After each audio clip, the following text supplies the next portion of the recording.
어머님, 이 건물이 정말 어머님 거예요? 며느리 서윤이의 목소리가 떨리고 있었습니다.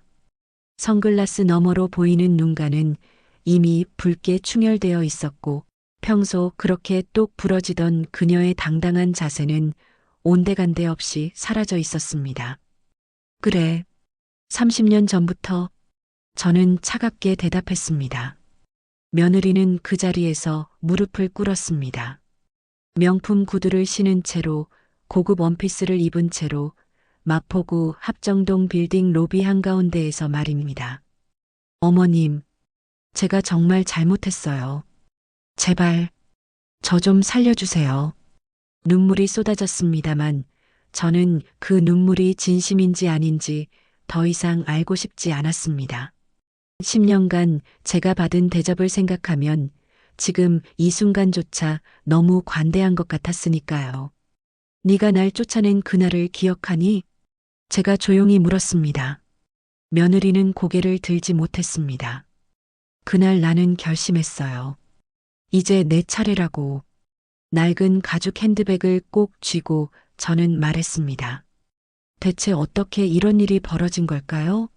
안녕하세요. 마음의 소리입니다. 여러분의 클릭이 저를 춤추게 합니다. 제가 행복한 만큼 그 행복이 전달되도록 더욱더 노력하겠습니다. 그럼 오늘 사연 시작하겠습니다. 제 이름은 박영자, 올해 73입니다. 키는 158cm로 작은 편이고 머리는 짧게 파마를 했습니다. 옷은 늘 수수하게 입는 편이죠. 백화점보다는 시장 옷이 편하고 명품 가방보다는 30년 된 낡은 가죽 핸드백이 손에 익습니다. 평범한 시골 출신 할머니 사람들이 저를 그렇게 알고 있었습니다. 저도 그렇게 살아왔고요. 하지만 그 안에는 아무도 모르는 비밀이 하나 있었습니다. 아침은 평소와 다르지 않게 시작되었습니다. 새벽 6시, 저는 며느리 서윤이네 집 부엌에 서 있었습니다. 민준이가 좋아하는 계란말이를 부치고 아들 준호가 먹을 미역국을 끓이고 있었죠. 10년간 매일 아침 해온 일이었습니다. 냄비 뚜껑을 열자 하얀 김이 피어올랐습니다. 미역국 냄새가 부엌 가득 퍼졌고 계란말이는 노릇노릇하게 익어가고 있었습니다. 가슴이 뿌듯했습니다. 제가 돌 때부터 키운 손주가 벌써 중학생이 되다니요. 민준아, 일어나야지. 오늘 입학식이잖아. 제가 민준이 방문을 살짝 열자 아이는 부스스한 얼굴로 일어났어요. 할머니, 몇 시예요? 7시 되기 전이야. 천천히 씻고 나와. 할머니가 내가 좋아하는 계란말이 해놨어. 네. 민준이의 대답은 예전보다 짧았습니다. 목소리에도 온기가 줄어든 것 같았고요. 크면서 그러겠지 하고 저는 스스로를 위로하며 부엌으로 돌아왔습니다. 아침 식사 시간이 되었습니다. 식탁에는 저와 민준이 그리고 며느리 서윤이가 앉았습니다. 아들 준호는 일찍 출근했다며 이미 나간 뒤였고요.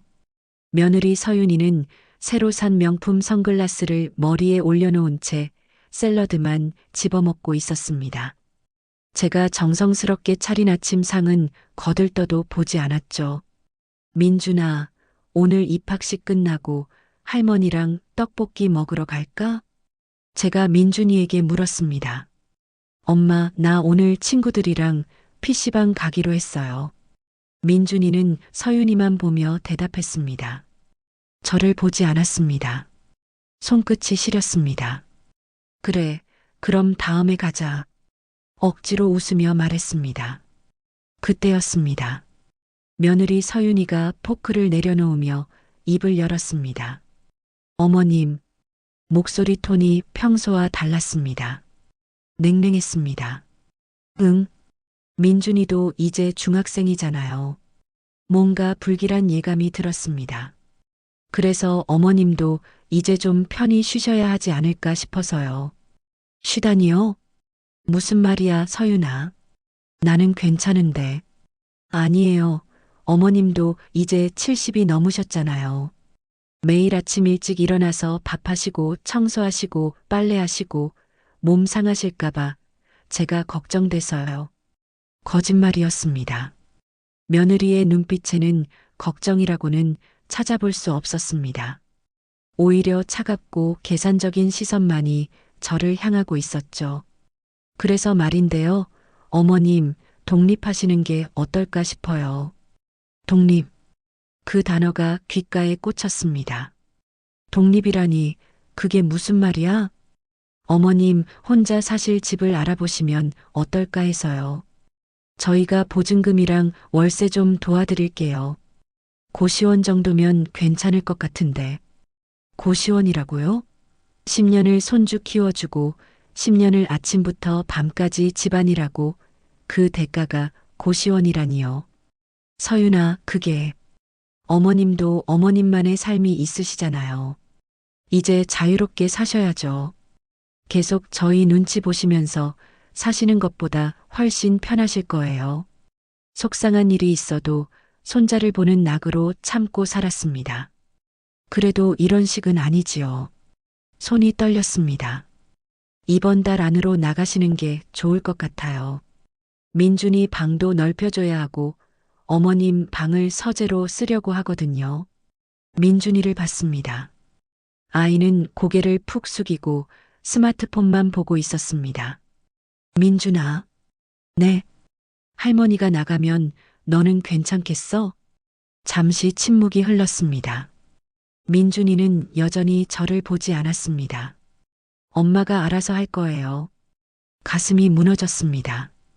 돌 때부터 키운 손주, 밤새 열이 날 때 등을 쓰다듬어주고 악몽을 꿀 때 옆에서 재워주고 유치원 입학식 때 손을 잡고 가고 초등학교 입학식 때도 함께 갔던 그 아이가 이제는 저를 보지도 않았습니다. 식탁 아래에서 제 손이 무언가를 꼭 쥐었습니다. 의자 옆에 걸어둔 낡은 가죽 핸드백이었습니다. 30년 된 이 가방, 겉은 초라하고 낡았지만 그 안에는 아무도 모르는 비밀이 들어 있었습니다. 참아라 영자야, 아직은 때가 아니야. 속으로 되뇌었습니다. 알았어. 내가 알아볼게. 겨우 입을 열었습니다. 네 어머님, 서로를 위해서 좋은 결정이에요. 며느리 서윤이는 환하게 웃으며 말했습니다. 서로를 위해요? 아니, 너를 위해서겠죠. 며느리는 명품 가방을 들고 자리에서 일어났습니다. 저 요가 학원 가야 해서요. 민준이 입학식은 제가 갈게요. 어머님은 집에서 쉬세요. 입학식에도 가지 말라는 소리였습니다. 10년을 키운 손주의 입학식에 말입니다. 텅 빈 집에 혼자 앉아 있었습니다. 며느리는 민준이 입학식에 갔고 아들은 회사에 있었죠. 거실 소파에 앉아 창밖을 바라봤습니다. 햇살이 따스하게 들어왔지만 제 가슴속은 차가웠습니다. 10년이었는데 민준이의 첫 걸음마가 떠올랐습니다. 할머니 하며 제품으로 달려오던 그 아이 유치원에서 그린 그림을 자랑스럽게 보여주던 모습, 초등학교 운동회 때 할머니 왔어요. 하며 손을 흔들던 얼굴이 눈앞에 선했습니다. 모든 순간을 함께 했는데 그런데 이제는 필요 없으니 나가라는 말을 들어야 했습니다. 쓰레기처럼 버려지는 기분이었습니다. 저는 자리에서 일어나 제 방으로 갔습니다. 작은 방 10년을 살았던 이 방도 이제는 서재가 된다고 했죠. 침대 옆 서랍을 열었습니다. 그 안에는 낡은 가죽 핸드백이 조심스럽게 놓여 있었습니다. 핸드백을 꺼내 무릎 위에 올렸습니다. 손이 떨렸습니다. 천천히 지퍼를 열었습니다. 그 안에는 3장의 서류가 들어 있었습니다. 강남구 대치동 빌딩 등기부등본, 마포구 합정동 빌딩 등기부등본, 영등포구 여의도동 빌딩 등기부등본이었습니다. 모두 제 이름으로 되어 있었죠.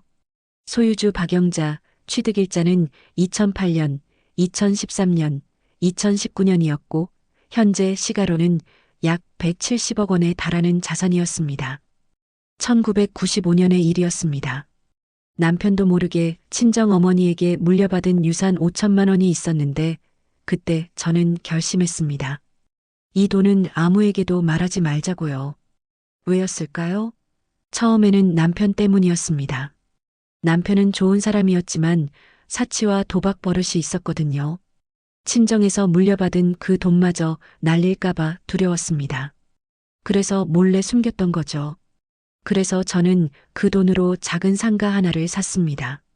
남편 몰래, 아들 몰래, 세상 모르게 말입니다. 그리고 30년 동안 임대 수익을 조금씩 모았습니다. 재투자를 했습니다. 상가가 빌라가 되고, 빌라가 작은 건물이 되고, 작은 건물이 빌딩이 되었습니다. 2008년에는 강남 대치동 빌딩을, 2013년에는 마포 합정동 빌딩을, 2019년에는 여의도 빌딩을 매입했습니다. 모두 제 이름으로요. 시가 170억 원이 제 손안에 있었던 겁니다. 하지만 최근 들어 생각했습니다. 이제는 공개할 때가 됐구나라고요. 민준이도 중학생이 되었고, 이제 가족들에게 재산을 정리해서 나눠주고 편히 살 생각이었습니다. 바로 이번 달에 모든 걸 말하려고 했었습니다. 그런데 바로 그때 며느리가 저를 쫓아낸 겁니다. 그런데 결과는 어땠나요? 결국 이용만 당한 거였습니다. 손주 키우는 게 필요할 땐 붙잡아 놓고 이제 필요 없으니 고시원으로 쫓아내는 거였죠. 쓴웃음이 나왔습니다. 핸드백을 천천히 닫았습니다. 그리고 창밖을 바라보며 조용히 중얼거렸습니다. 이제 내 차례야. 30년간 숨겨왔던 진실을 이제 꺼낼 때가 온 것 같았습니다. 며느리는 모를 겁니다. 자기가 쫓아낸 시어머니가 어떤 사람인지, 자기가 무시했던 그 가난한 할머니가 사실은 자기 인생을 쥐락펴락할 수 있는 사람이라는 걸 말입니다. 서윤아. 속으로 며느리의 이름을 불렀습니다. 넌 곧 알게 될 거야. 내가 쫓아낸 사람이 누구였는지. 현관문이 열렸습니다. 며느리와 민준이가 돌아왔습니다. 입학식 잘 마쳤어? 제가 물었습니다. 며느리는 대답도 하지 않고 신발을 벗으며 짜증 섞인 목소리로 말했습니다. 어머님, 고시원 알아보셨어요? 아직? 빨리 알아보세요. 이번 주 안으로 나가시는 게 좋을 것 같아요. 인테리어 업체 견적 받아야 하거든요. 이번 주 안으로요? 벌써 인테리어 업체까지 알아봤다는 소리였습니다. 알았어. 더 이상 말하지 않았습니다. 며느리는 명품 가방을 소파에 던지듯 놓고 자기 방으로 들어갔습니다. 민준이는 제 옆을 스쳐 지나가며 고개도 돌리지 않았습니다. 저는 거실 소파에 홀로 앉아 있었습니다. 10년이 이렇게 끝나는구나 싶었습니다. 그날 밤 제 방에서 저는 침대에 누워 천장을 바라봤습니다. 어둠 속에서 낡은 가죽 핸드백만이 희미하게 보였습니다. 좋아, 이제 시작이야. 결심했습니다. 며느리는 곧 알게 될 겁니다. 자기가 저지른 실수가 얼마나 큰 것이었는지, 자기가 쫓아낸 사람이 사실은 자기 인생의 열쇠를 쥐고 있었다는 걸 말입니다. 손이 떨렸는데 그건 분노 때문이 아니었습니다. 30년 만에 처음으로 제 진짜 모습을 보여줄 준비를 하고 있었기 때문이었습니다. 서윤아, 기다려. 곧 내 차례야. 일주일이 지났습니다. 며느리가 정해준 기한대로 저는 짐을 쌌습니다. 아니, 짐이라고 할 것도 없었습니다. 옷가지 몇 벌과 세면도구, 그리고 30년 된 낡은 가죽 핸드백, 그게 전부였으니까요. 10년을 살았던 방은 이미 텅 비어 있었습니다. 민준이의 사진들, 손주와 함께 찍었던 추억들, 모두 작은 상자 하나에 담았습니다. 며느리는 그 상자를 보더니 이렇게 말했습니다. 어머님, 그 사진들은 여기 두고 가세요. 저희가 보관할게요. 보관이요? 버리겠다는 소리였겠죠. 아니야, 내가 가져갈게. 고시원은 좁잖아요. 짐 되실 텐데. 괜찮아. 저는 상자를 꼭 안고 말했습니다. 며느리는 더 이상 말하지 않았습니다. 그저 시계를 보며 빨리 나가라는 듯한 표정을 지을 뿐이었죠. 아들 준호는 회사에 갔다며 나타나지 않았습니다. 10년을 함께 살았던 어머니가 집을 떠나는 날인데도 말입니다. 전화 한 통 없었습니다. 민준이는 학교에 갔고요. 아침을 먹지 않았습니다. 며느리가 차려주지 않았거든요. 10년 동안 제가 매일 아침 차려줬던 그 식탁에 이제는 아무것도 없었습니다. 어머님, 택시 불렀어요. 빨리 내려가세요. 며느리가 현관문을 열며 말했습니다. 배웅도 없었습니다. 그저 빨리 나가라는 손짓만 있었죠. 저는 작은 캐리어 하나와 상자 하나, 그리고 낡은 가죽 핸드백을 들고 현관을 나섰습니다. 뒤돌아보지 않았습니다. 보고 싶지 않았으니까요. 택시 기사님이 말을 걸어왔습니다. 어르신, 어디로 모실까요? 서울역 근처 고시원으로 가주세요. 고시원이요? 기사님의 목소리에 놀람이 섞여 있었습니다. 제 나이를 보고 의아해 하셨겠죠. 네, 고시원이요. 혹시 따님이나 아드님 댁에서 나오시는 건가요? 기사님은 조심스럽게 물었습니다. 그렇습니다. 에구, 요즘 세상이 참. 기사님은 더 이상 말을 잇지 못하고 한숨만 쉬셨습니다. 저는 창밖을 바라봤습니다. 익숙했던 동네 풍경이 멀어져 갔습니다. 10년을 오가던 그 길이 이제는 남의 길이 되어버렸습니다. 핸드백을 무릎 위에 올려놓고 가만히 쓰다듬었습니다. 이 가방 안에 든 서류 3장, 그게 제 전부였습니다. 아니, 제 무기였습니다. 참아라, 영자야. 조급하게 굴지 마. 속으로 되뇌었습니다. 서울역 근처의 한 고시원 건물 앞에 도착했습니다. 낡은 4층짜리 건물이었습니다. 1층에는 편의점이 있었고 2층부터 4층까지가 고시원이었죠. 외벽 페인트는 벗겨져 있었고 입구 계단은 금이 가 있었습니다. 여기서 살아야 하는구나. 문득 그런 생각이 들었습니다만 슬프지는 않았습니다. 오히려 마음이 차분해졌습니다. 이곳은 제가 선택한 곳이 아니라 며느리가 저를 보낸 곳이니까요. 그 사실을 잊지 않기 위해서라도 이곳에서의 시간은 의미가 있었습니다. 고시원 관리실 문을 열었습니다. 50대로 보이는 남자 주인이 앉아 있었습니다. 어서 오세요. 전화하셨던 분이시죠? 네, 박영자입니다. 아, 네. 방 보러 오신 거죠? 이쪽으로 오세요. 주인은 저를 2층으로 안내했습니다. 좁은 복도 양옆으로 작은 방들이 줄지어 있었습니다. 복도에서는 라면 끓는 냄새와 담배 냄새가 섞여 풍겼습니다. 여기입니다. 203호. 주인이 문을 열었습니다. 방 크기는 한 2평 정도였을까요? 작은 책상 하나, 침대 하나, 그리고 작은 옷장 하나가 전부였습니다. 창문은 있었지만 맞은편 건물 벽만 보였습니다. 화장실하고 샤워실은 공용이고요. 복도 끝에 있습니다. 월세는 35만 원이고 관리비 5만 원 포함해서 40만 원입니다. 알겠습니다. 보증금은 50만 원이고요. 계약 기간은 1년 단위입니다.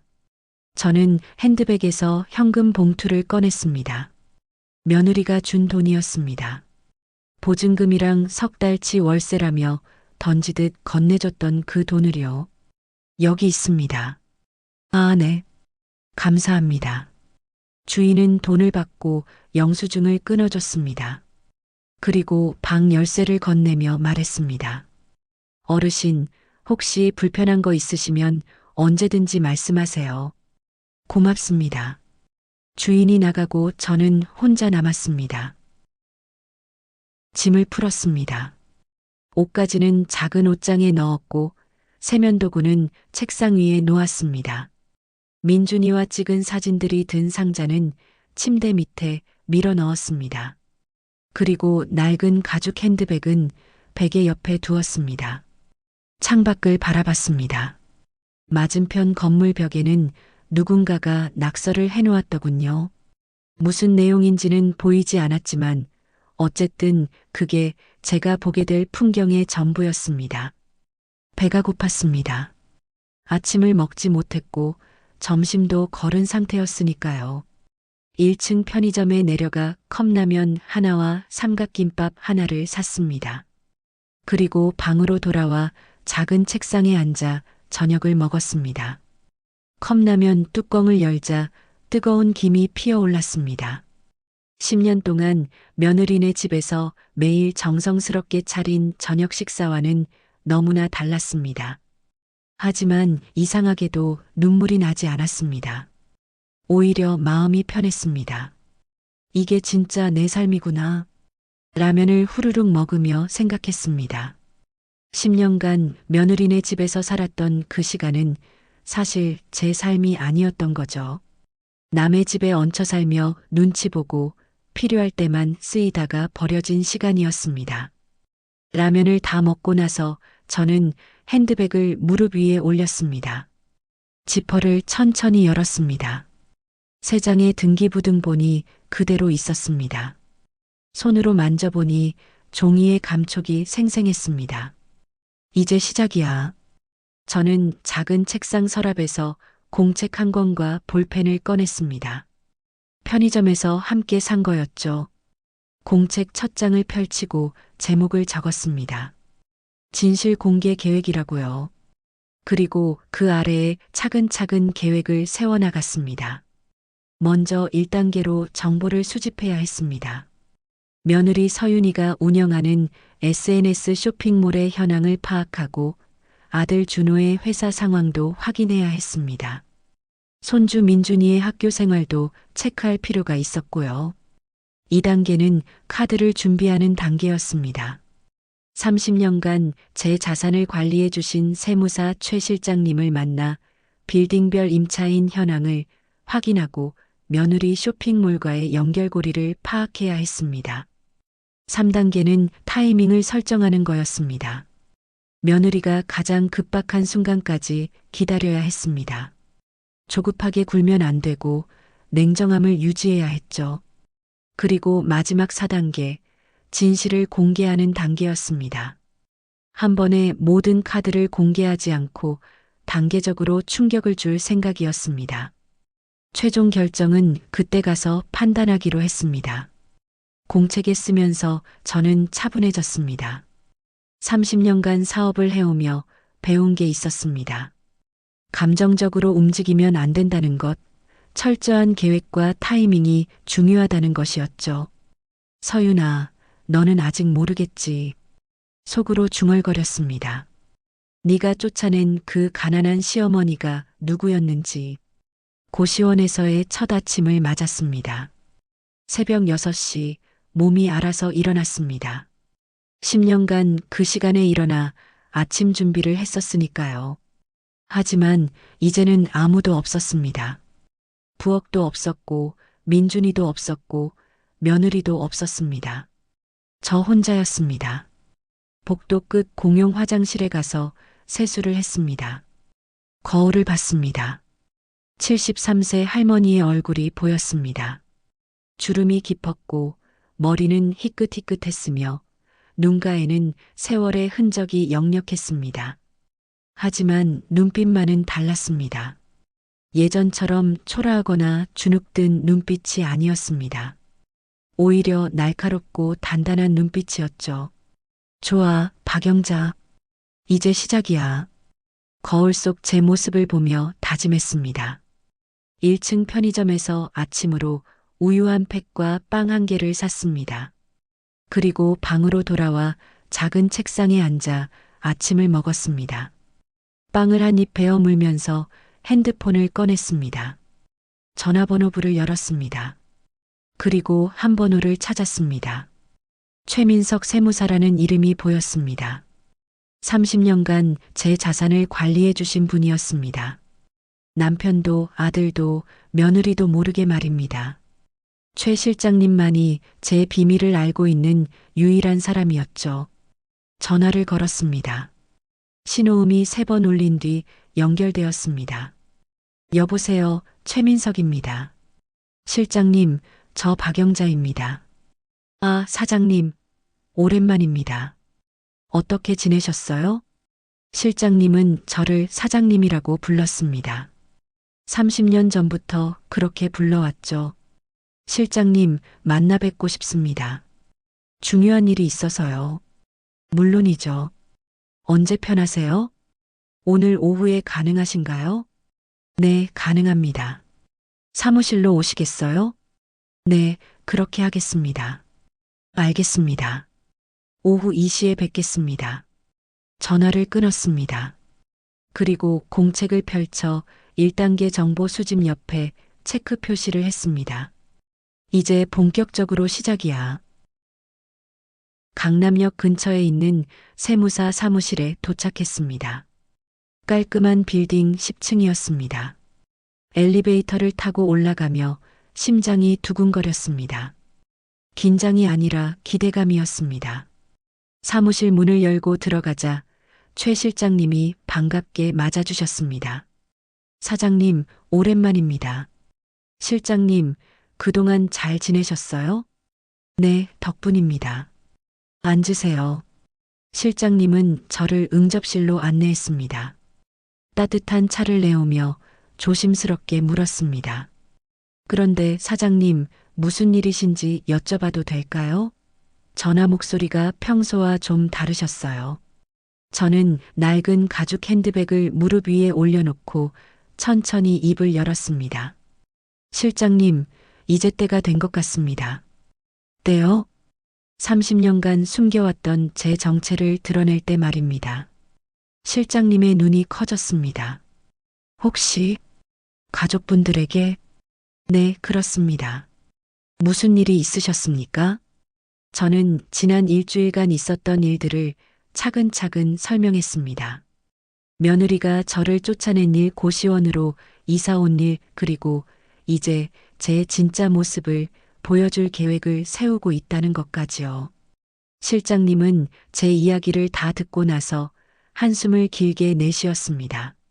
사장님, 정말 죄송합니다. 제가 그런 일이 있을 줄 몰랐네요. 괜찮습니다. 오히려 잘 됐어요. 이제야 진짜 가족의 모습을 본 거니까요. 그래서 제게 부탁하실 일이 있으신 거죠? 네. 몇 가지 확인하고 싶은 게 있습니다. 저는 공책을 꺼내 펼쳤습니다. 첫째, 제 빌딩 세 채의 현재 임차인 현황을 알고 싶습니다. 특히 마포 합정동 빌딩이요. 알겠습니다. 마포 빌딩 말씀이시죠? 네.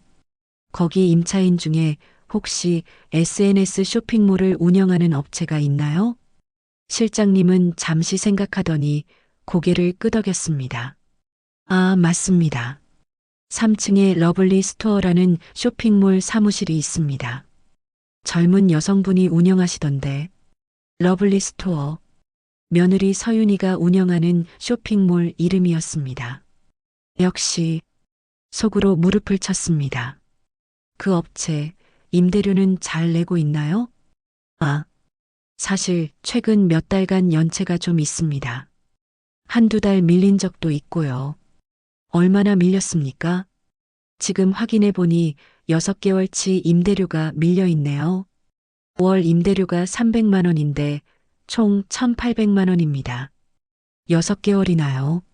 며느리는 임대료를 낼 돈도 없으면서 명품 가방을 사고 요가 학원을 다니고 저를 쫓아냈던 거였습니다. 실장님, 그 업체에 퇴거 통보를 해주세요. 퇴거 통보요? 네. 일주일 안에 밀린 임대료를 모두 납부하지 않으면 계약 해지하겠다고 통보해 주세요. 실장님은 잠시 망설이다가 조심스럽게 물었습니다.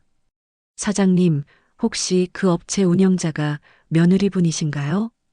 네, 그렇습니다. 그렇다면 괜찮습니다. 오히려 그래서 더 확실하게 해야 해요. 실장님은 제 눈을 보더니 천천히 고개를 끄덕였습니다. 알겠습니다. 내일 아침에 내용 증명을 발송하겠습니다. 감사합니다. 둘째, 손주 이름으로 교육신탁을 하나 만들고 싶습니다. 교육신탁이요? 손잡은 명의로요? 네, 박민준 명의로 30억 원을 신탁하고 싶습니다. 조건은 민준이가 성인이 될 때까지 제가 관리하고 성인이 된 후에는 민준이가 직접 관리하도록요. 알겠습니다. 그 정도 금액이면 서류 준비하는데 일주일 정도 걸릴 것 같습니다. 괜찮습니다. 천천히 하셔도 돼요. 그런데 사장님, 며느리분이나 아드님께는 알리지 않으시는 건가요? 당연하죠. 이건 민준이를 위한 거니까요. 부모는 알 필요 없습니다. 실장님은 이해한다는 듯 고개를 끄덕였습니다. 사무실을 나서며 저는 한결 가벼운 마음이 되었습니다. 첫 번째 카드가 준비되었으니까요. 서윤아, 일주일 뒤면 넌 알게 될 거야.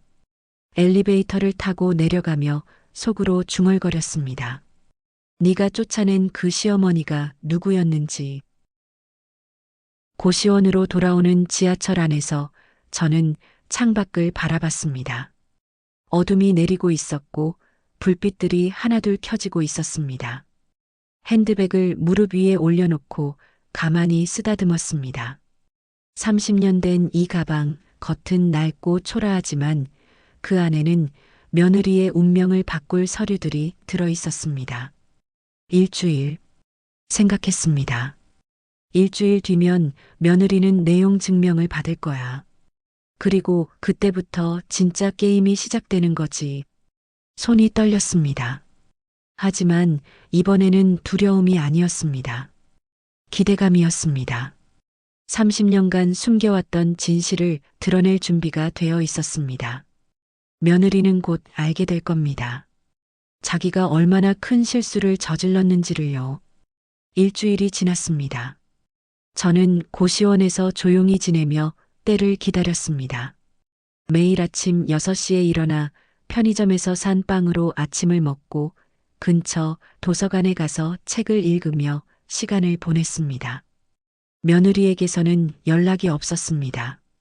아들에게서도 손주 민준이에게서도 한 통의 전화조차 없었죠.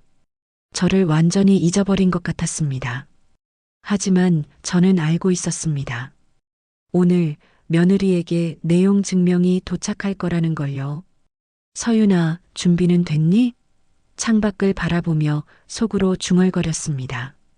그날 오후 2시쯤이었습니다. 제 핸드폰이 울렸습니다. 아들 준호였습니다. 일주일 만에 처음 온 전화였죠. 엄마. 목소리가 급했습니다. 응, 준호야. 엄마, 지금 어디세요? 집에 계세요? 고시원에 있지. 왜? 서윤이가 갑자기 이상해졌어요. 무슨 서류를 받았는데 계속 울고 있어요. 무슨 서류인데? 잘 모르겠어요. 빌딩 임대료가 어쩌고 퇴거 통보라고 하는데 무슨 말인지 저는 침착하게 대답했습니다. 그래, 알았어. 나는 괜찮으니까 서윤이 잘 달래줘. 엄마, 혹시 서윤이 사업하는데 뭔가 문제가 있는 건가요? 글쎄, 나도 잘 모르겠구나. 거짓말이었습니다. 저는 모든 걸 알고 있었으니까요. 전화를 끊었습니다. 그리고 공책을 펼쳤습니다. 3단계 타이밍 설정 옆에 체크 표시를 했습니다. 이제 시작이군. 저녁 7시가 넘어서였습니다. 제 핸드폰이 다시 울렸습니다. 이번에는 며느리 서윤이었습니다. 받지 않았습니다. 한 번, 두 번, 세 번. 계속 울렸지만 저는 받지 않았습니다. 조급하게 굴지 마, 영자야. 속으로 다짐했습니다. 10번째 전화가 왔을 때 저는 천천히 전화를 받았습니다. 여보세요. 어머님. 며느리의 목소리가 떨리고 있었습니다. 울고 있는 게 분명했습니다. 어머님, 지금 지금 어디세요? 고시원에 있어. 왜? 어머님, 혹시 시간 좀 내주실 수 있으세요? 제가 급한 일이 생겨서요. 급한 일이라고요? 무슨 일인데? 그게 전화로는 설명하기가. 어머님, 제발 한 번만 만나주세요. 부탁드립니다.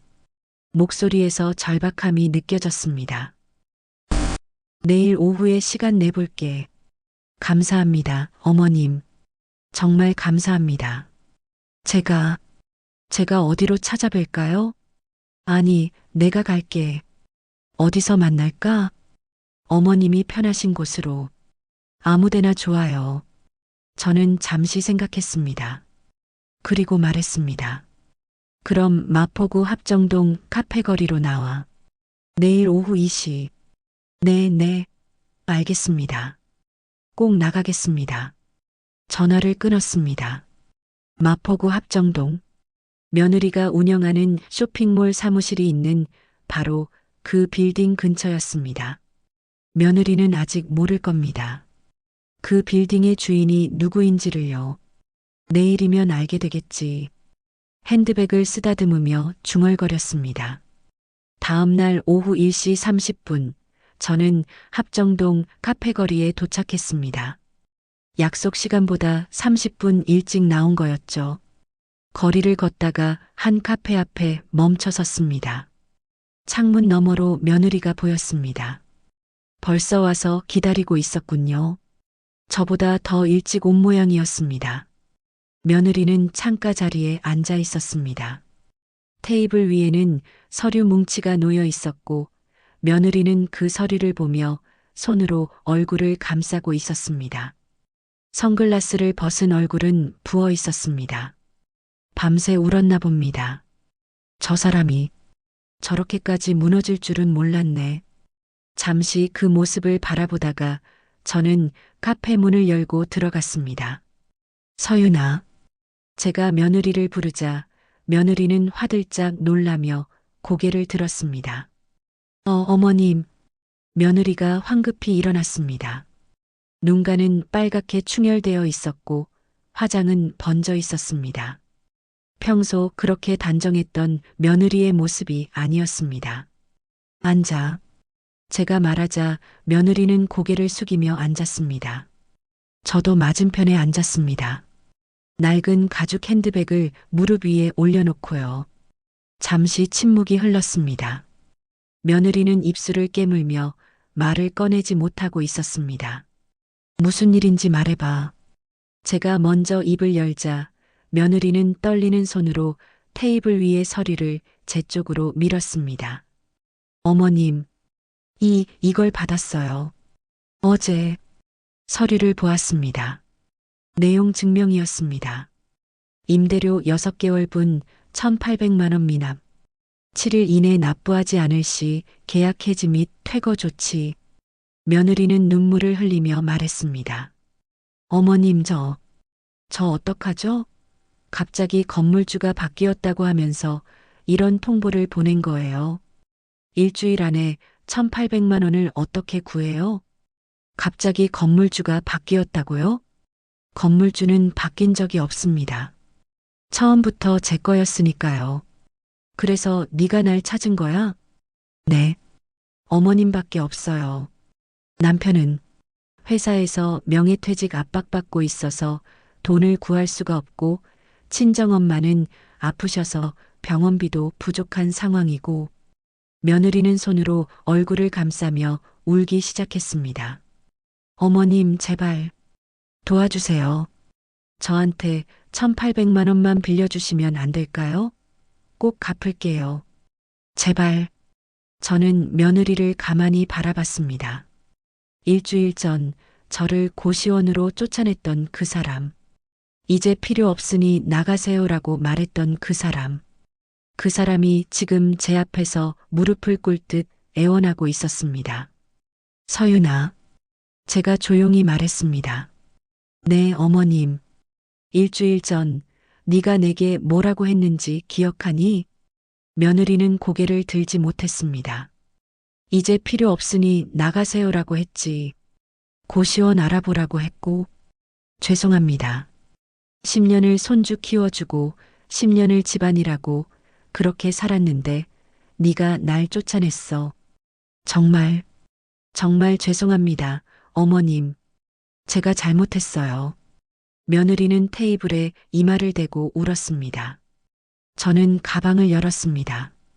그리고 그 안에서 서류 한 장을 꺼냈습니다. 천천히 테이블 위에 놓았습니다. 며느리가 고개를 들어 서류를 보았습니다. 이게 뭐예요? 등기부등본이야. 며느리는 서류를 집어들었습니다. 그리고 읽기 시작했습니다. 마포구 합정동 0번지. 소유자 박영자. 며느리의 얼굴이 굳어졌습니다. 이게 니네 쇼핑몰이 들어가 있는 빌딩이지. 며느리는 서류를 든 채 얼어붙었습니다. 건물주가 바뀐 게 아니야. 처음부터 내 거였어. 어머님? 며느리의 목소리가 떨렸습니다. 이 빌딩 말고도 2개가 더 있어. 강남 대치동, 여의도. 모두 내 이름으로 되어 있지. 그럴 리가. 며느리는 믿을 수 없다는 표정으로 저를 바라봤습니다. 30년 전부터 모아온 거야. 남편도 몰랐고, 준호도 몰랐고, 당연히 너도 몰랐지. 며느리는 서류를 떨어뜨렸습니다. 손이 떨리고 있었습니다. 그럼 어머님이 제 건물 주셨던 거예요? 그래.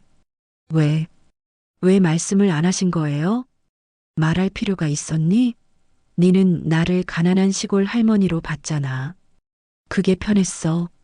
며느리는 입을 다물지 못했습니다. 6개월치 임대료 1,800만 원. 내가 얼마나 기다렸는지 아니? 죄송합니다. 돈은 없으면서 명품 가방 사고 요가 학원 다니고 그러고는 날 고시원에 쫓아냈지. 며느리는 대답하지 못했습니다. 저는 가방에서 나머지 서류 2장도 꺼내 테이블 위에 놓았습니다. 강남 빌딩, 여의도 빌딩 등기부등본이었습니다. 시가로 170억 정도 돼. 전부 내 이름으로 되어 있어.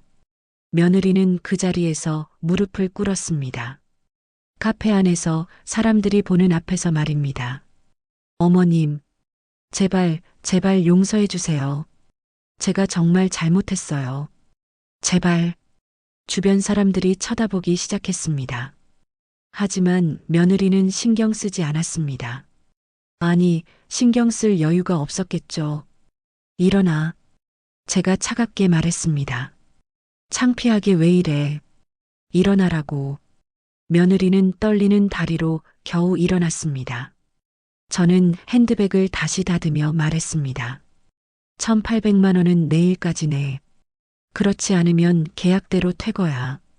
어머님, 제발.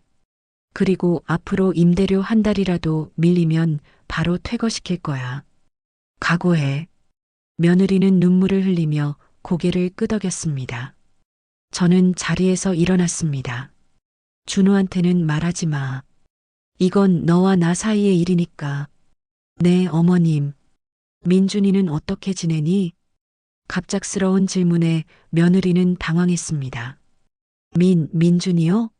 잘 지내고 있어요. 할머니 보고 싶어 하던? 며느리는 대답하지 못했습니다. 저는 쓴웃음을 지으며 카페를 나섰습니다. 카페를 나서자 차가운 바람이 불었습니다. 3월의 바람은 아직 쌀쌀했습니다.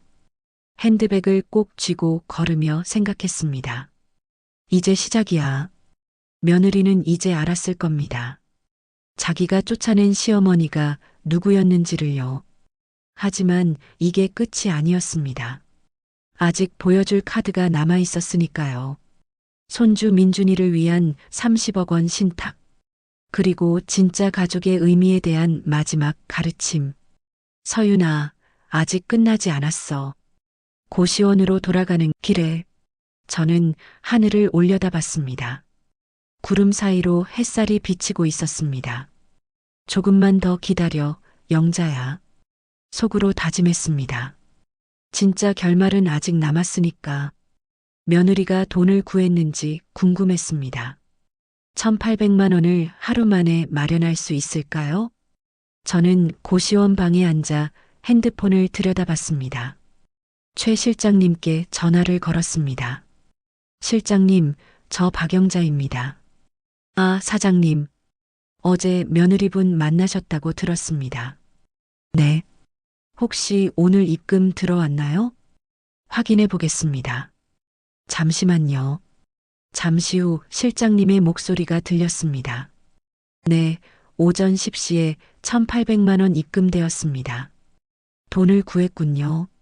어떻게 구한 건지 알 수 있을까요? 며느리분이 직접 오셔서 현금으로 납부하셨습니다.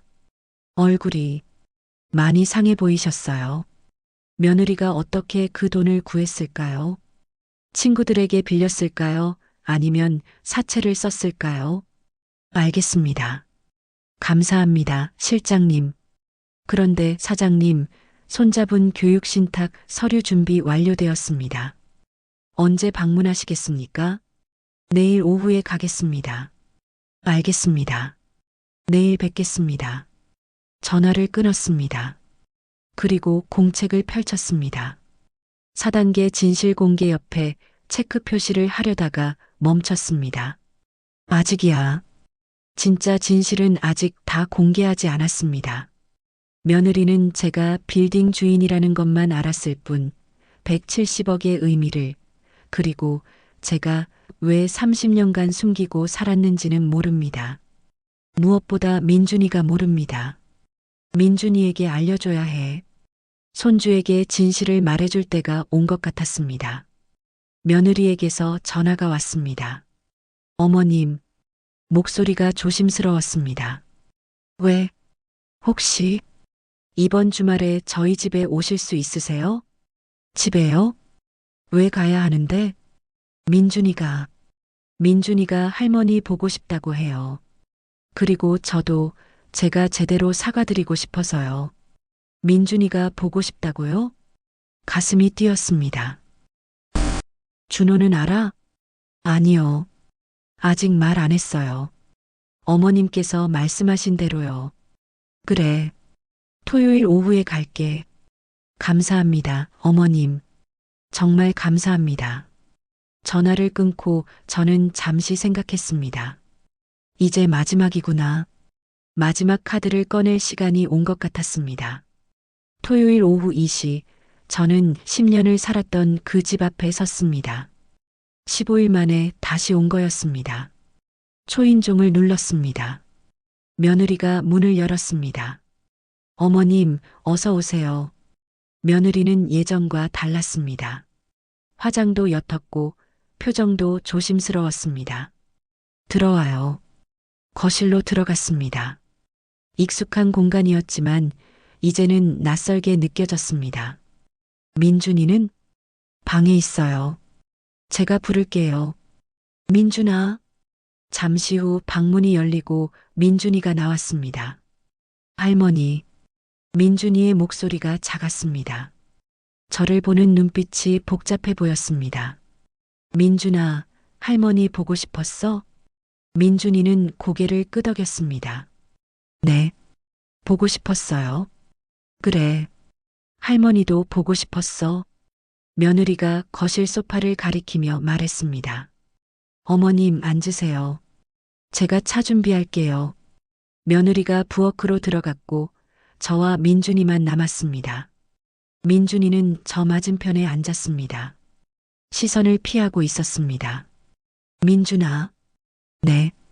할머니가 왜 나갔는지 아니? 민준이는 고개를 숙였습니다. 엄마가 나가시라고 해서요. 그래.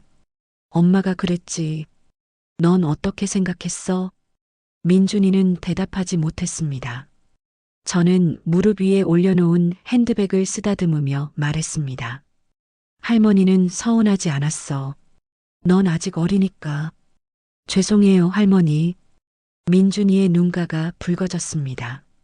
그런데 말이야, 민준아. 저는 핸드백을 열었습니다. 할머니가 너한테 줄 게 있어. 핸드백에서 서류 봉투를 꺼냈습니다. 며느리가 차를 가지고 나왔습니다. 어머님, 차 여기. 며느리가 서류 봉투를 보더니 멈칫했습니다. 서윤아, 너도 앉아. 같이 들어야 할 이야기니까. 며느리는 조심스럽게 앉았습니다. 저는 서류 봉투를 테이블 위에 놓았습니다. 민준아, 이게 뭔지 아니? 민준이는 고개를 저었습니다. 교육신탁 서류야. 내 이름으로 되어 있지. 서류를 펼쳤습니다. 며느리의 얼굴이 창백해졌습니다. 30억 원이야. 내가 성인이 될 때까지는 할머니가 관리하고 성인이 되면 내가 직접 쓸 수 있어. 30억 원이요? 민준이가 놀란 목소리로 물었습니다. 그래. 할머니가 30년 동안 모은 돈 중 일부야. 며느리는 손으로 입을 막았습니다. 눈물이 흘러내렸습니다. 어머님, 이건 너희들은 이 돈에 손 뗄 수 없어. 오직 민준이만 쓸 수 있지. 민준이는 서류를 바라보다가 저를 봤습니다. 할머니, 왜요? 왜 저한테 이렇게까지? 넌 할머니가 10년 동안 키운 손주니까. 할머니가 사랑하는 손주니까. 민준이의 눈에서 눈물이 떨어졌습니다. 그런데 할머니, 저는 할머니한테 잘못했는데, 할머니가 나가실 때도 아무 말 안 했는데, 알아. 할머니도 다 알아. 저는 민준이의 머리를 쓰다듬었습니다. 그래도 괜찮아. 넌 아직 어리니까. 앞으로 잘하면 돼. 민준이는 울음을 터뜨렸습니다. 할머니, 미안해요. 정말 미안해요. 저도 눈시울이 붉어졌습니다. 며느리는 소파에서 일어나 무릎을 꿇었습니다. 어머님, 정말 죄송합니다. 제가 정말 잘못했습니다. 일어나, 서윤아. 어머님께서 이렇게까지 해주시는데 저는 정말 최악의 며느리였어요. 며느리는 얼굴을 가리고 울었습니다. 저는 며느리를 바라보며 말했습니다. 서윤아, 네가 왜 잘못했는지 아니? 네. 돈 때문이 아니야. 사람을 함부로 대했기 때문이야.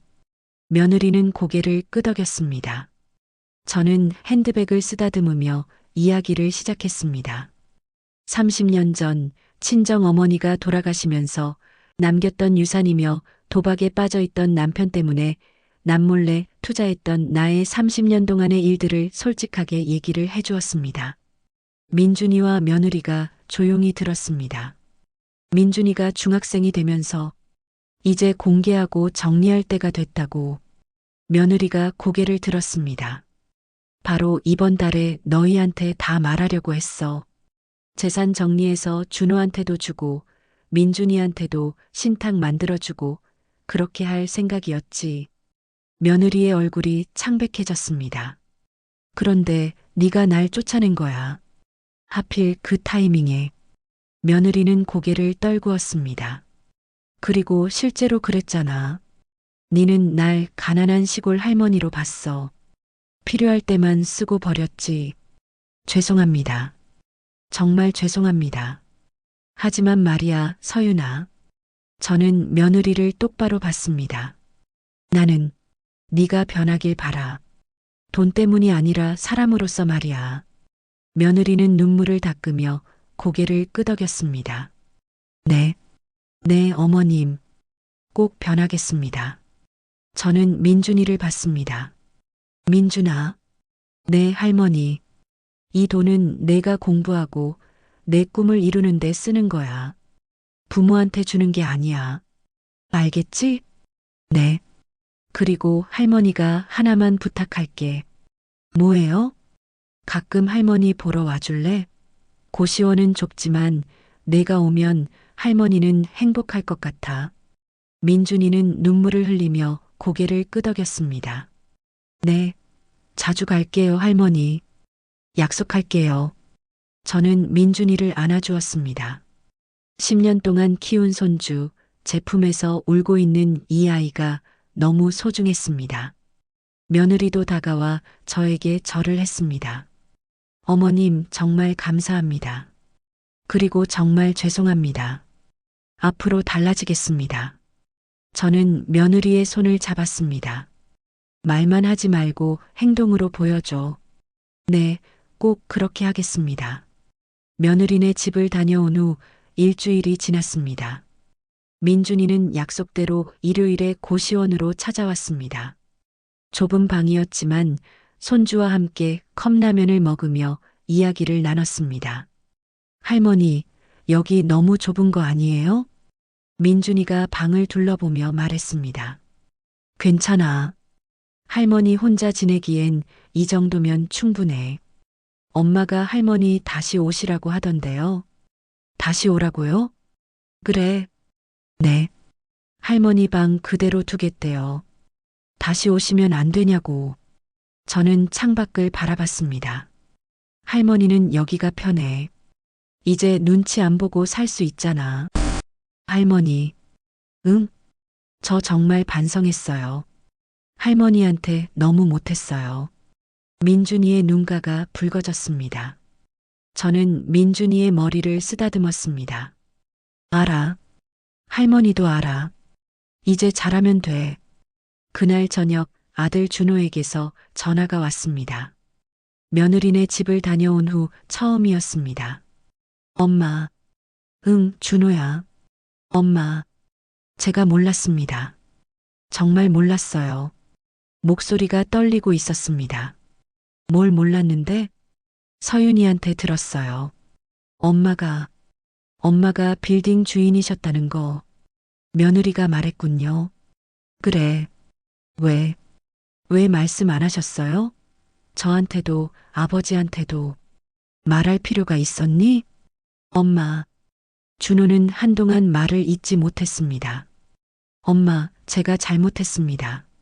서윤이가 엄마를 내보낼 때 제가 막았어야 했는데 제가 비겁했습니다. 알아. 넌 원래 그랬잖아. 죄송합니다, 엄마. 정말 죄송합니다.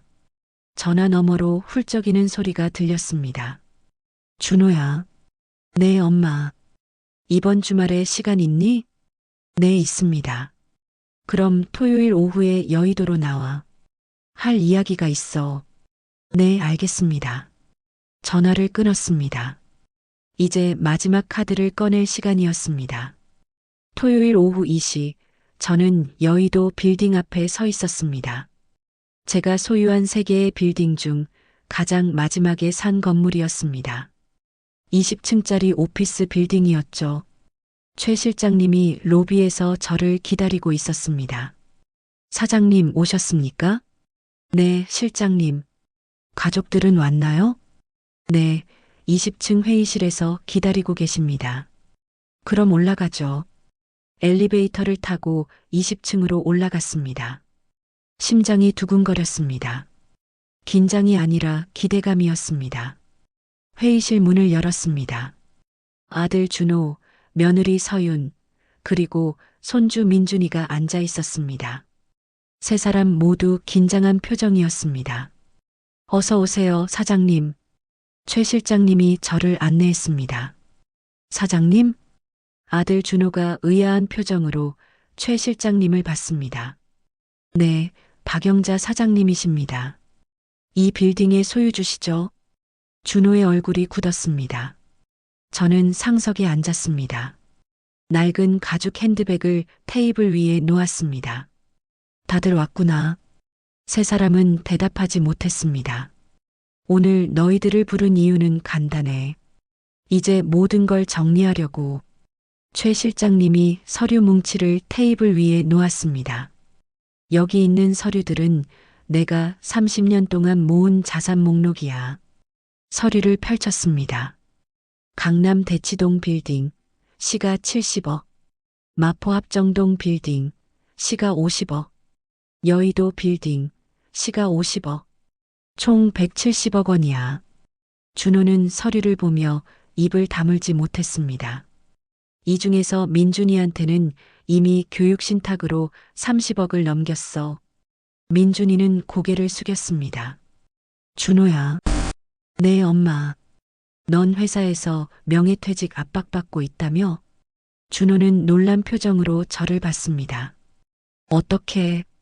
엄마가 다 알아. 마포 합정동 빌딩 너한테 줄게. 엄마, 시가 50억짜리야. 임대 수익만으로도 1년에 3억은 나올 거야. 그걸로 새로 시작해. 준호의 눈에서 눈물이 떨어졌습니다. 엄마, 저는 자격이 없습니다. 엄마가 나가실 때 제가 막지도 않았는데. 알아. 하지만 넌 내 아들이야. 그리고 앞으로 잘하면 돼. 준호는 테이블에 이마를 대고 울었습니다. 저는 며느리를 봤습니다. 서윤아. 며느리는 고개를 들지 못했습니다. 니는 쇼핑몰 계속할 거지? 네, 어머님. 임대료 50% 깎아줄게. 앞으로 1년간. 며느리가 고개를 번쩍 들었습니다. 어머님. 그럴 필요 없습니다. 제가 잘못했는데. 필요 있어. 네가 제대로 일어서는 걸 보고 싶으니까. 며느리는 눈물을 흘렸습니다. 하지만 조건이 있어. 네, 어머님. 한 달에 한 번 고시원으로 날 찾아와. 그리고 같이 차 마시자. 며느리는 고개를 끄덕이며 울었습니다. 네, 네, 꼭 그렇게 하겠습니다. 저는 낡은 가죽 핸드백을 쓰다듬으며 말을 이었습니다. 하지만 말이야, 나는 너희들을 원망하지 않아. 세 사람이 저를 봤습니다. 사람은 실수하니까. 중요한 건 깨닫고 변하는 거야. 민준이가 눈물을 닦았습니다. 민준아, 넌 아직 어려. 앞으로 잘 크면 돼. 네, 할머니. 준호야, 넌 새로 시작할 기회가 생겼어. 이번엔 제대로 해봐. 네, 엄마. 꼭 그렇게 하겠습니다. 서윤아, 넌 변해야 해. 돈이 아니라 사람을 봐야 해. 네, 어머님. 꼭 변하겠습니다. 저는 자리에서 일어났습니다. 오늘 만남은 여기까지야. 이제 각자 할 일 하러 가. 준호가 일어나며 말했습니다. 엄마, 저희 집으로 다시 안 오시겠습니까? 저는 고개를 저었습니다. 아니야. 나는 고시원이 편해. 하지만 엄마, 고시원에서 혼자 사는 게 눈치 안 보고 자유롭게 살 수 있잖아. 며느리가 다가왔습니다. 어머님, 정말 죄송합니다. 그리고 정말 감사합니다. 말만 하지 말고 행동으로 보여줘. 네, 꼭 그렇게 하겠습니다. 회의실을 나서며 창밖을 바라봤습니다. 한강이 보였습니다. 4월의 햇살이 강물 위에서 반짝이고 있었습니다. 이제 정말 끝이구나. 30년의 비밀 모두 꺼냈습니다. 가족들도 알았습니다. 이제 남은 건 각자의 삶이었습니다. 봄이 완연했습니다. 고시원 창밖으로 보이는 맞은편 건물 벽에도 햇살이 따스하게 비치고 있었습니다. 저는 작은 책상에 앉아 차를 마시고 있었습니다. 편의점에서 산 티백차였지만 혼자 마시는 이 시간이 좋았습니다. 핸드폰이 울렸습니다. 민준이었습니다. 할머니, 저 지금 출발했어요. 30분 후에 도착할게요. 그래, 천천히 와. 할머니 여기 있을게. 네. 할머니 떡볶이 먹고 싶다고 하셨죠? 제가 사갈게요. 그래, 고마워. 전화를 끊었습니다. 민준이는 약속을 지켰습니다. 매주 일요일마다 고시원으로 찾아왔습니다. 처음 일주일, 두 번째 주, 세 번째 주, 네 번째 주. 한 번도 빠짐없이 왔습니다. 착한 녀석? 미소가 지어졌습니다. 30분 후 민준이가 도착했습니다. 손에는 떡볶이와 순대가 든 봉지를 들고 있었습니다.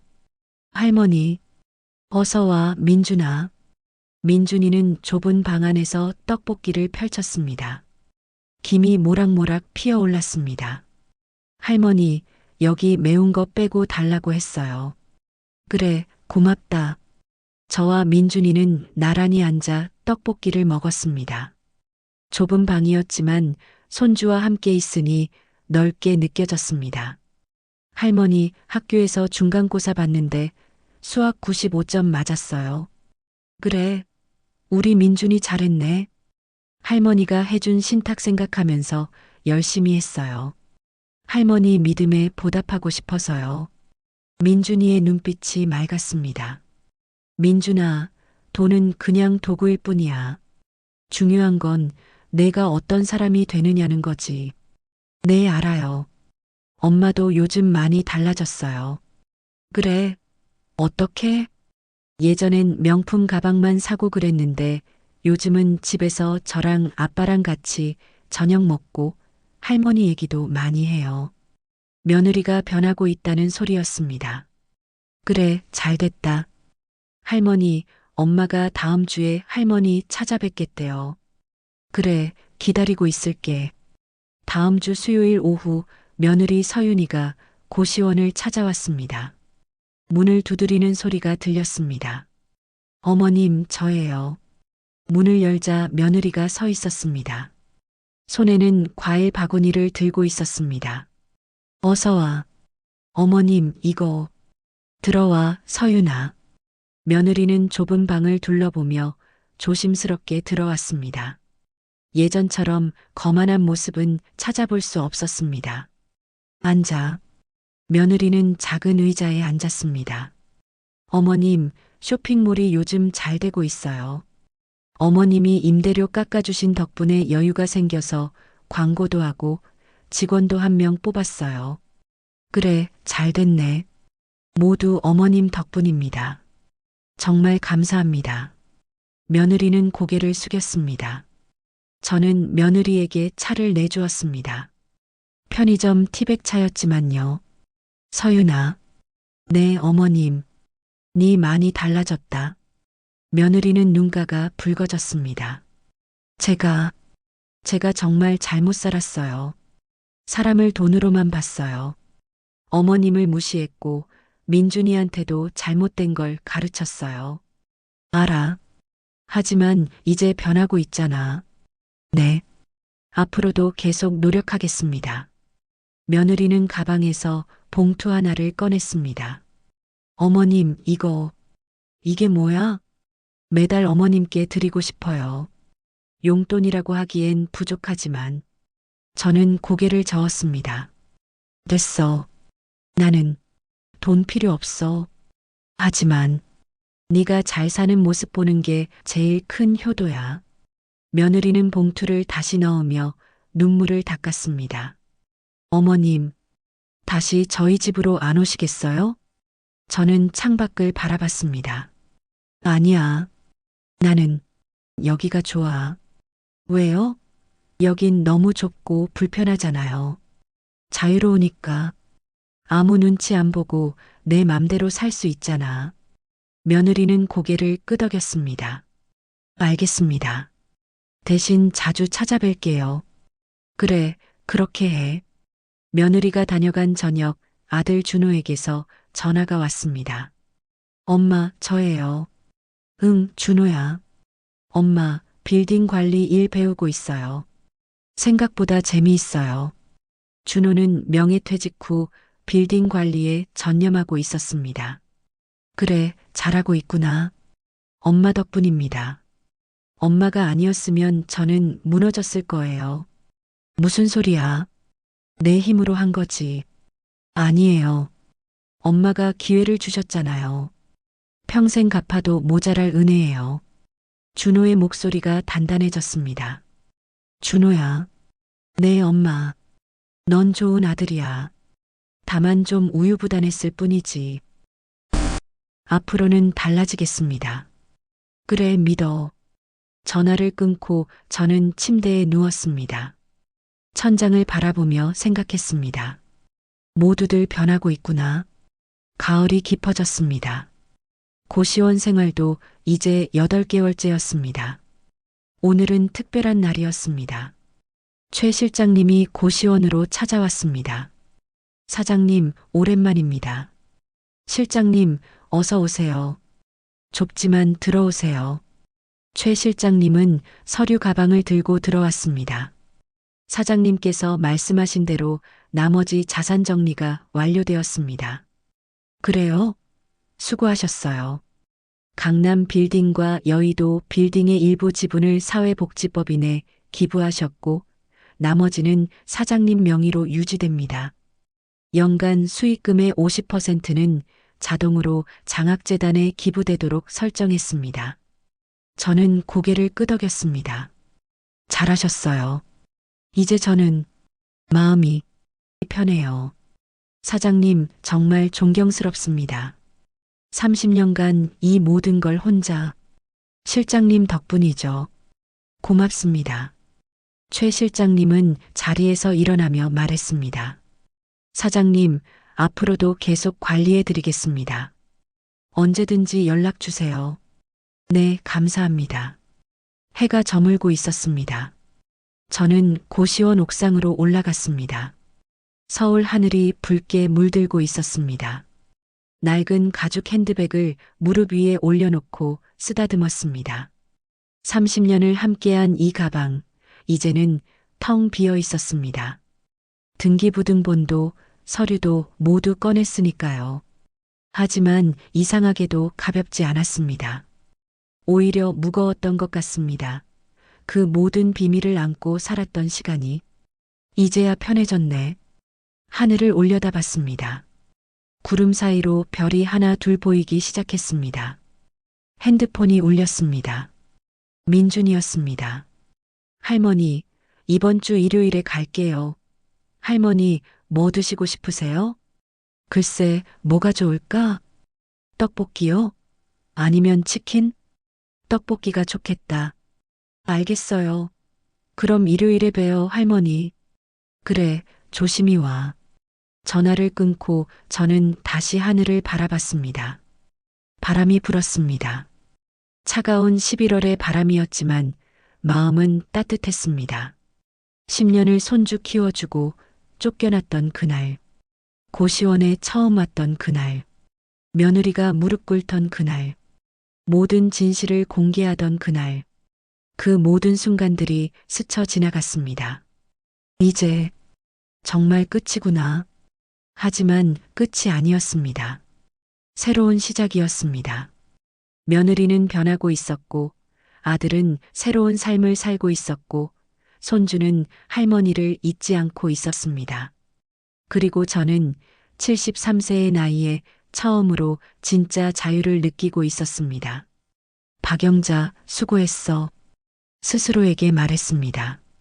30년 동안 참 고생 많았어. 겨울이 끝나가고 있었습니다. 오늘은 민준이의 14번째 생일이었습니다. 며느리네 집에 초대받아 갔습니다. 할머니, 민준이가 현관에서 반갑게 맞아주었습니다. 생일 축하해, 민준아. 감사합니다, 할머니. 거실로 들어가니 준호와 서윤이가 음식을 차리고 있었습니다. 어머님, 어서 오세요. 엄마, 여기 앉으세요. 저는 식탁에 앉았습니다. 10년을 앉았던 그 자리가 아니라 상석이었습니다. 어머님, 오늘은 제가 다 준비했어요. 며느리가 환하게 웃으며 말했습니다. 예전에 그 거만함은 찾아볼 수 없었습니다. 케이크에 초를 켰습니다. 자, 민준아. 소원 빌어. 민준이는 눈을 감고 소원을 빌었습니다. 그리고 촛불을 불어 껐습니다. 뭐 빌었어? 제가 물었습니다. 할머니가 건강하시길 빌었어요. 가슴이 따뜻해졌습니다. 저는 핸드백에서 작은 봉투를 꺼냈습니다. 민준아, 할머니가 생일 선물 줄게. 와, 고마워요, 할머니. 봉투 안에는 편지가 들어 있었습니다. 우리 민준이에게 할머니는 내가 돈이 많아서가 아니라 좋은 사람이 되길 바란다. 돈은 그냥 도구일 뿐이야. 중요한 건 내가 어떤 마음으로 사는가야. 할머니가 30년간 배운 게 있다면 그건 바로 이거야. 사람을 돈으로 보지 말고 진심으로 대하는 것. 앞으로 내가 어떤 길을 가든 할머니는 응원할게. 사랑한다, 민준아. 할머니가 민준이는 편지를 읽고 울먹였습니다. 고마워요, 할머니. 평생 간직할게요. 저는 민준이를 안아주었습니다. 그리고 준호와 서윤이를 봤습니다. 너희들도 수고했어. 엄마, 이제 각자 잘 살아. 나는 너희들 믿어. 준호와 서윤이는 눈물을 닦았습니다. 저녁을 먹고 집을 나서는 길, 며느리가 현관까지 배웅을 나왔습니다. 어머님, 정말 감사합니다. 뭐가? 저를 용서해 주셔서요. 그리고 기회를 주셔서요. 저는 며느리의 손을 잡았습니다. 서윤아, 사람은 변할 수 있어. 넌 지금 잘하고 있어. 감사합니다, 어머님. 앞으로도 잘해. 네, 꼭 그렇게 하겠습니다. 고시원으로 돌아오는 지하철 안에서 저는 창밖을 바라봤습니다. 밤하늘에 별이 총총했습니다. 낡은 가죽 핸드백을 무릎 위에 올려놓고 쓰다듬었습니다. 30년의 비밀. 모두 꺼내고 나니 이제야 진짜 자유로워진 것 같았습니다. 이제야 편해졌네. 미소가 지어졌습니다. 손주 10년 키워주고 쫓겨난 73세 할머니. 하지만 이제는 170억 빌딩 주인이라는 걸 모두가 아는 할머니. 아니, 그보다 더 중요한 건 가족들이 변하고 성장하고 사랑하는 걸 지켜보는 할머니. 그게 바로 저였습니다. 고맙습니다. 하늘을 향해 속으로 중얼거렸습니다. 모든 것에 감사합니다.